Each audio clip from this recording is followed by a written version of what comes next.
మూడుముళ్ళ బంధం episode 951. Hello everyone, story చదివే ముందు మీకు ఒకటి చెప్పాలి.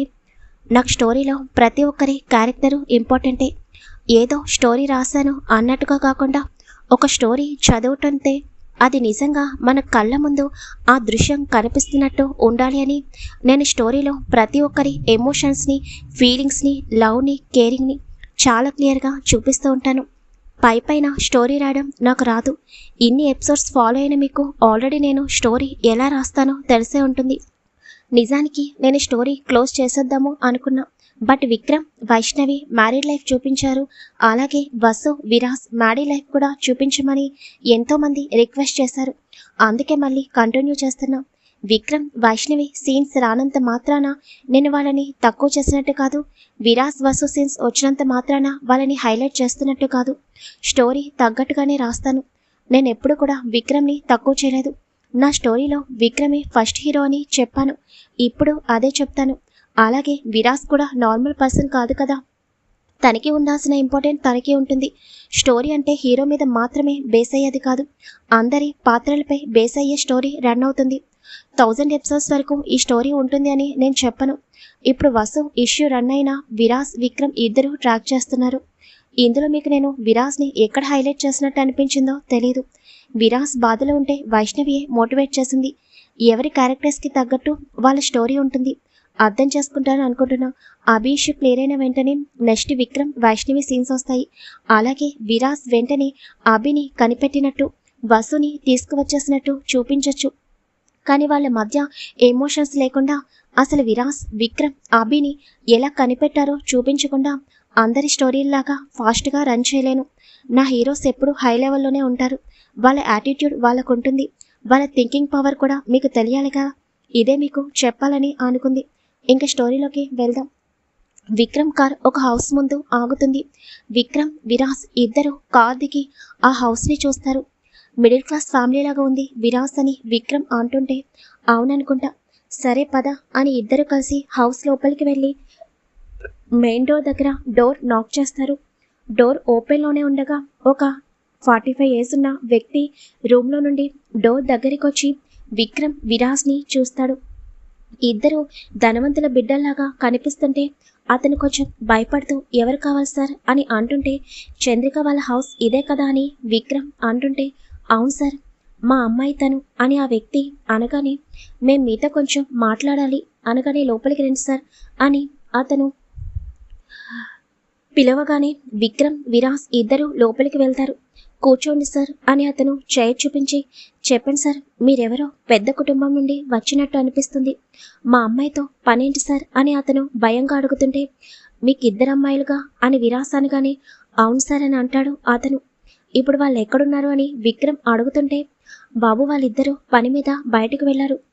ఎందుకో మా అమ్మాయిల గురించి అడుగుతున్నారని అతను అడుగుతుంటే చూడండి, మేము అడిగిన దానికి ఆన్సర్ చేయండి, తర్వాత ఏం జరిగిందో చెప్తామని విక్రమ్ అంటుంటే బాబు, వాళ్ళిద్దరూ బాగానే ఉన్నారుగా అని అతను భయంగా అంటుంటే చూడండి, మీ అమ్మాయిలు ఇద్దరు బాగున్నారు.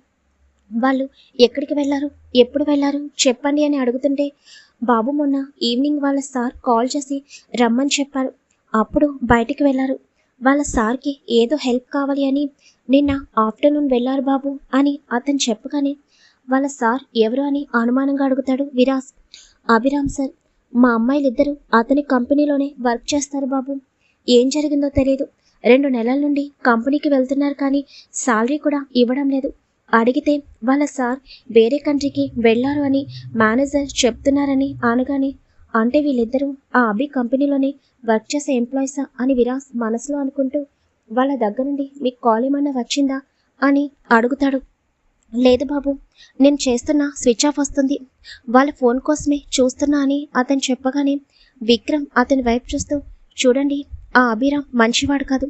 ఇంకా మీ అమ్మాయిలు వాడికి హెల్ప్ ఏ విషయంలో చేశారో తెలుసా అని సీరియస్గా అంటుంటే విక్రమ్ ఫేస్లో కనిపిస్తున్న కోపానికి అతను భయంగా విక్రమ్ వైపు చూస్తూ ఉంటే వాడు నా ఫ్రెండ్ భార్యని కిడ్నాప్ చేశాడు, మీ అమ్మాయిలు వాడికి హెల్ప్ చేశారు అని విక్రమ్ జరిగిందంతా చెప్పగానే అతను కంగారుగా పైకి లేచి లేదు, నా బిడ్డలిద్దరూ మంచివాళ్ళు బాబు, వాళ్ళు అలాంటి వాళ్ళు కాదు అని అంటుంటే విక్రమ్ వెంటనే తన ఫోన్లో ఉన్న సీసీ ఫుటేజ్ చూపించగానే ఆ తండ్రి అదంతా చూసి కన్నీళ్లు పెట్టుకుంటాడు.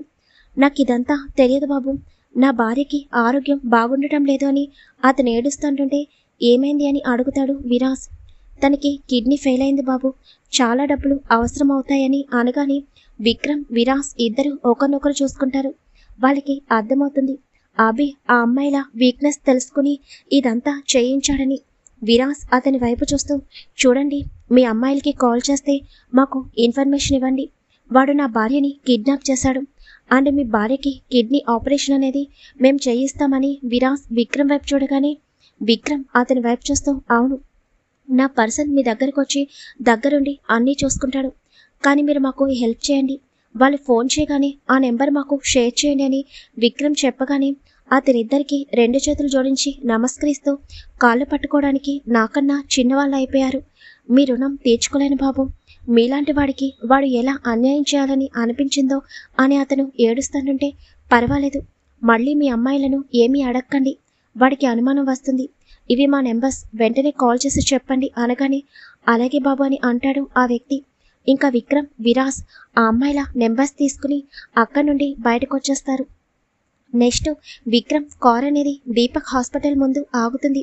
వీడికి అభి గురించి తెలుసంటావా విరాస్ అని విక్రమ్ అంటుంటే, తెలియదు, కానీ అభి బిజినెస్ ఫ్రెండ్స్ లిస్ట్ అయినా తెలుస్తుంది కదా, అప్పుడు వసు ఆ అభి ట్రాప్లో పడకుండా ఈ దీపక్కే కదా ఇన్ఫార్మ్ చేసింది అని చెప్పి ఇంకా విరాస్ విక్రమ్ డైరెక్ట్గా దీపక్ క్యాబిన్లోకి వెళ్ళగానే సడన్గా తన క్యాబిన్లోకి వచ్చిన విక్రమ్ విరాస్ని చూడగానే దీపక్ భయంగా లేచి నుంచుని, ఇదేంటి వీళ్ళిద్దరూ నా దగ్గరకు వచ్చారు అని మనసులో భయంగా అనుకుంటుంటే, hello Deepak, how are you అని అడుగుతాడు విక్రమ్ కూర్చుంటూ.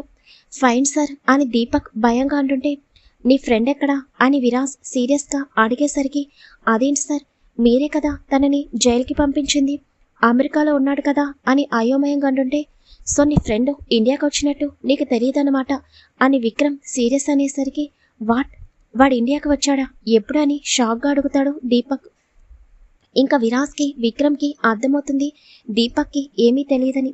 చూడు దీపక్, వాడేం చేశాడో తెలుసా అని విరాస్ జరిగింది మొత్తం చెప్పగానే దీపక్ భయపడుతూ, సరే వాడికి నిజంగా మైండ్ పనిచేయడం లేదు, ఒకసారి మీతో పెట్టుకుని ఇప్పటికే అన్నీ పోగొట్టుకున్నాడు, మళ్ళీ ఎందుకు ఇలా చేశాడని దీపక్ తల పట్టుకోగా, చూడు, నీకు ఇన్ఫర్మేషన్ ఇవ్వడానికి రాలేదు మేము, వాడు బిజినెస్లో ఎవరితో బాగా క్లోజ్గా ఉంటాడు, వీడు ఏది అడిగినా వెంటనే హెల్ప్ చేసేవాళ్ళు ఎవరైనా ఉన్నారా అని విరాస్ అడుగుతుంటే దీపక్ ఆలోచనలో పడతాడు.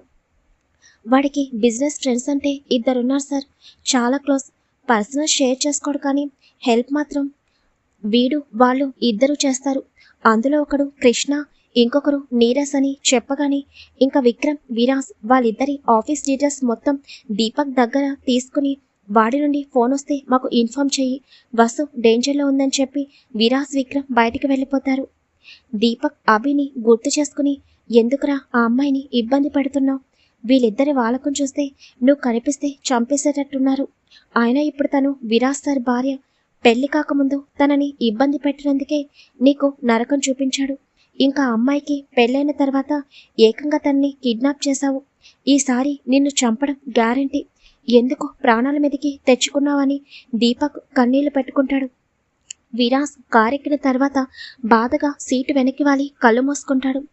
విక్రమ్ ఆ ఇద్దరి డీటెయిల్స్ కనుక్కోమని స్టీఫెన్కి విలియమ్స్కి ఫార్వర్డ్ చేసి విరాస్ని చూడగానే తను బాధపడడం చూసి విరాస్ భుజంపై చేతిని వేసి విరాస్ అని అంటుంటే, నరకంగా ఉంది విక్రమ్, ఇంకా నా వల్ల కావడం లేదు, అదక్కడ ఎలా ఉందో భయంగా ఉంది, వాడు దానిని ఎంత టార్చర్ చేస్తున్నాడో ఆలోచిస్తుంటేనే చాలా పెయిన్గా అనిపిస్తుంది, వసు దగ్గరికి ఎప్పుడు ఏ ప్రాబ్లం రానివ్వను అని మాటిచ్చా, కానీ ఆ మాటని నిలబెట్టుకోలేకపోయాను అని విరాస్ కళ్ళు మూసుకుని బాధగా అంటుంటే, విరాస్ ప్లీజ్, ఈవినింగ్లోగా వసు ఎక్కడుందో తప్పకుండా తెలుస్తుంది, ఆల్రెడీ నా మనుషుల్ని పంపించాను, వాళ్ళు ఇంకొక 2 అవర్స్లో ఆ అభి పేరెంట్స్ని వాడి మావయ్యని ముంబై తీసుకొస్తారు, వసు బాగుంటుంది, తనకి ఏమీ కాదు, నువ్వు బాధలో ఎక్కువ ఏమీ ఆలోచన చేయలేకపోతున్నావు, వసు అంటే నీకు ప్రాణమని నాకు తెలీదా, కానీ ఈ టైంలో నువ్వు స్ట్రాంగ్గా ఉండాలి, ఇంకా వేరే దారి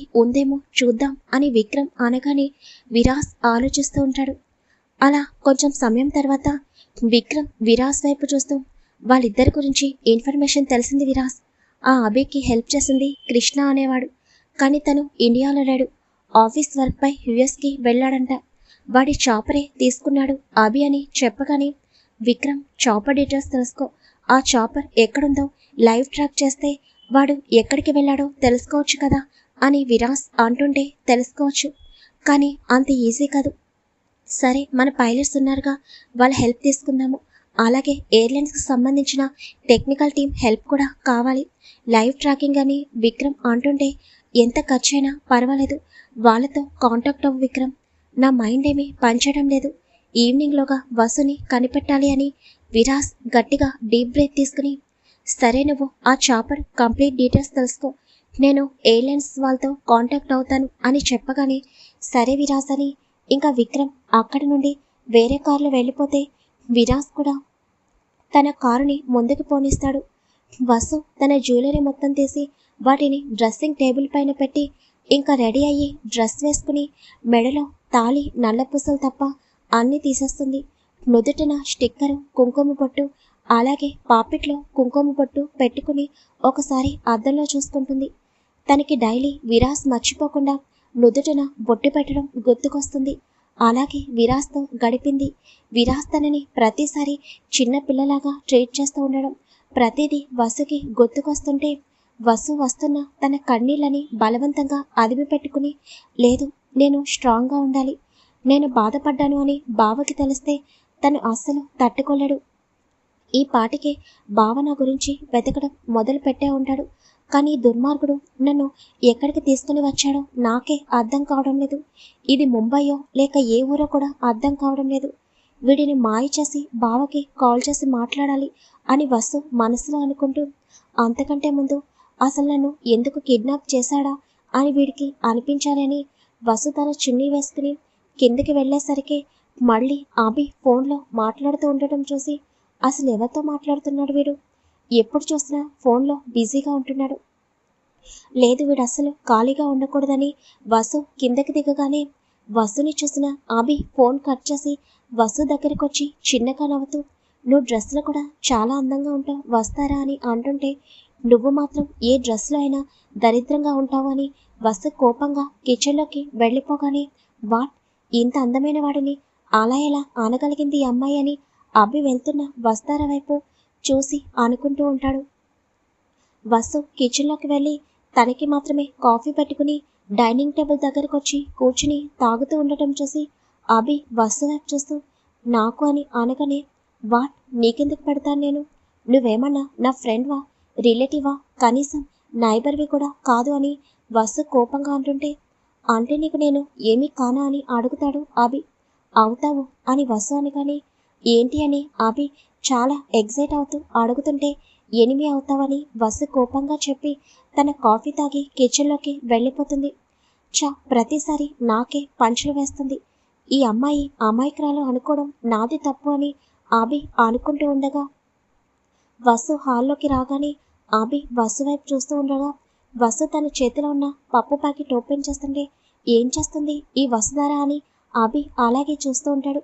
వసు ప్యాకెట్లో ఉన్న పప్పును హాల్ మొత్తం చెల్లాచెదరుగా విసురుతుంటే అభి షాకా, హే వస్తారా, ఏం చేస్తున్నావు అని అభి అరుస్తూ ఉంటే వసు అస్సలు పట్టించుకోకుండా హాల్ మొత్తం దాలంతా చిందరవందరగా విసిరేసి మళ్ళీ కిచెన్లోకి వెళ్ళి చిల్లీ పౌడర్ తీసుకుని అది ఓపెన్ చేస్తుంటే, అభి భయంగా వసు చేతిలో ఉన్న చిల్లీ పౌడర్ ప్యాకెట్ లాక్కుని, ఏం చేస్తున్నావు, ఇది కానీ హాల్ అంతా వేస్తే ఇంకేమీ లేదు అని అంటుంటే, నీకు ఇందాకే చెప్పాను నేను చెప్పినవన్నీ తీసుకురమ్మని, తీసుకురాలేదు అందుకే అని వసు కోపంగా అంటుంది. బాబు, ఈ దరిద్రులు ఏం తీసుకురావడం మర్చిపోయారని అభి భయంగా అనుకుంటాడు. అభి, ఆ హాల్ మొత్తం నువ్వే క్లీన్ చేయాలి, చూసుకో, నీకు విరాస్ వచ్చే వరకు టార్చర్ తప్పదు, అనుభవించు. హలో ఫ్రెండ్స్, స్టోరీ నచ్చితే తప్పకుండా కామెంట్ చేయండి, వీడియో లైక్ చేయడం మాత్రం మర్చిపోకండి. Thank you very much.